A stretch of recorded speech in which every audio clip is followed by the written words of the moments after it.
Hello, I'm Alex Gupta with UATV. Today I'm speaking with Dr. Andrew Radin. He's a political scientist at the Rand Corporation in Washington, D.C. Hello, Dr. Radin. Thanks for joining us. Good to be here. You recently wrote a report for the president of Ukraine about reforms for the defense sector. Would you be able to explain that? Sure. We were asked to make an analysis of the security sector in Ukraine and make some recommendations for what Ukraine can do to strengthen its own capabilities and be better able to defend ourselves.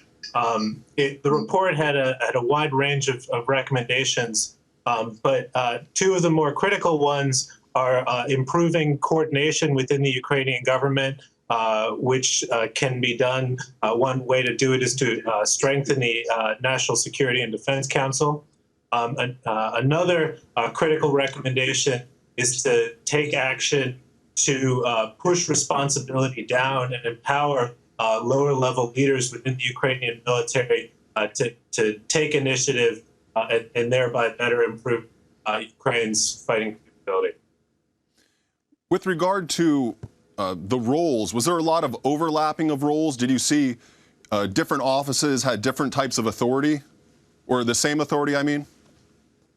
Yeah, so one major challenge that Ukraine faces is the ambiguity between the president's responsibility for managing the key security agencies and the responsibility of the cabinet of ministers for coordinating and directing that authority. This can lead to coordination challenges, for example.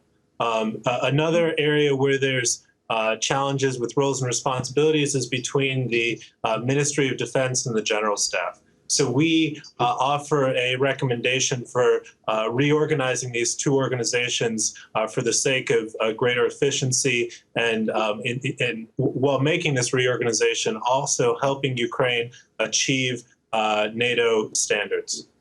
With regard to the lower levels of the defense force, you said about empowering them. Is there a sense that they are not empowered, that they have no responsibility, and so there's kind of a lack of responsibility or legitimacy?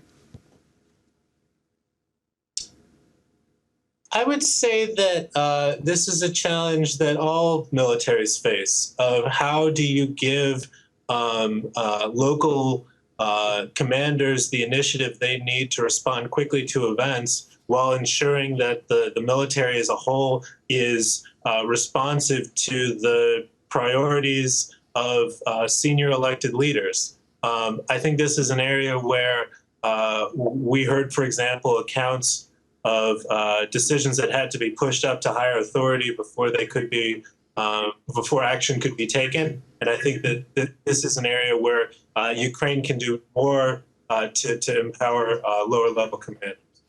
You also notice where you said that there's a lot of people passing the buck off to somebody else. Nobody really wants to take responsibility, so they pass the responsibility on to somebody else. Yes. If you talk to ministers in Ukraine, they have accounts of that they have to sign 500 sheets of paper a day or a week, and that no one within key ministries is willing to take action without the sign-off of the minister. I think there's both a cultural and a legal and bureaucratic challenge here. And to achieve reform and to make its government more efficient, Ukraine is going to have to address both of these issues. To have a culture where lower-level leaders can make decisions, and changing legislation that empowers offices below the level of the minister to make important decisions. That's a good point, because also in your paper, I notice you write that a lot of the managing weapons, heavy machinery, is still paper-based, which will make it difficult for the U.S. or any other country to really trust or supply heavy weapons to Ukraine until they go electronic. Yeah, I think this is a good example of an area where there's a short-term and manageable solution to the problem.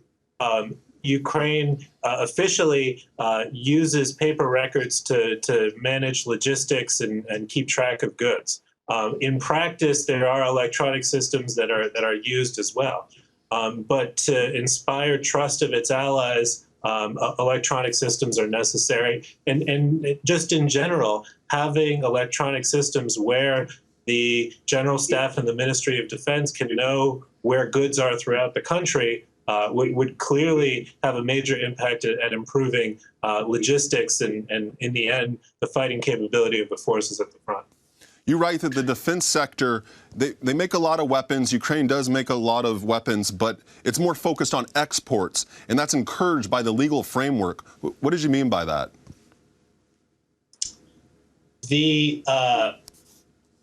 So Ukraine's military-industrial sector is generally under Ukroboronprom, the defense industrial complex, and they are focused, understandably, on exporting weapons and equipment to make money and to support Ukraine's economy.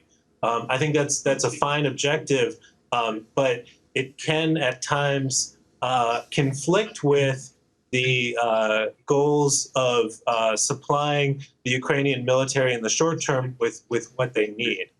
You write that the U.S. providing legal or lethal aid to Ukraine risks considering, high risk because of Russian escalation, but also uncertain U.S. commitment. Could you delve deeper into that as far as the uncertain U.S. commitment?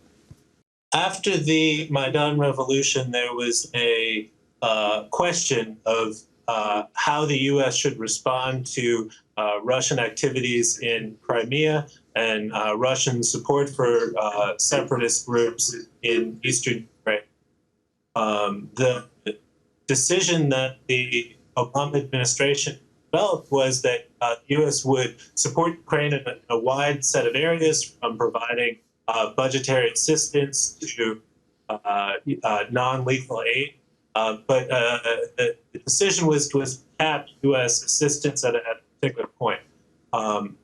I think that there are risks for the United States providing greater assistance and leading potentially to Russia escalating its own activities both in Ukraine and elsewhere in response to what they perceive as U.S. Meddling in Russia's sphere of influence, which they consider Ukraine to be a part. I think that different U.S. political authorities could assess that risk and the desire to provide U.S. assistance differently. And this is an issue which continues to be widely discussed within the U.S. political sphere. So overall, you think that the U.S. could supply lethal weapons to Ukraine, but Ukraine, they have the resources, they have the capability, they have the personnel. They can defend themselves on their own if they just implement some reforms. Correct. Yeah. From everything I saw, from all the people I spoke with, what Ukraine, whatever fancy capabilities U.S. could provide would only make a marginal difference in Ukraine's overall military effectiveness. The way that Ukraine can best deter future aggression from potential adversaries is by strengthening its own military force. There's no shortage of high-quality weapons in Ukraine. There's no shortage of defense industrial capacity. The key is improving training, improving logistics, command and control, communications. For example, there's a shortage of secure communications equipment. And these types of more practical fixes are both more sustainable and I think much more likely to have a long-term effect on improving Ukraine's military in both the short and the long term. Well, thank you so much, Dr. Radin, for coming on. I wish we had more time. It was really great to have you here. Thanks so much. Really appreciate it. All right. Thank you. Have a good day. You too. I'm Alex Gupta with UATV. That was Dr. Andrew Radin. He is a political scientist at the Rand Corporation in Washington, D.C. Thank you so much.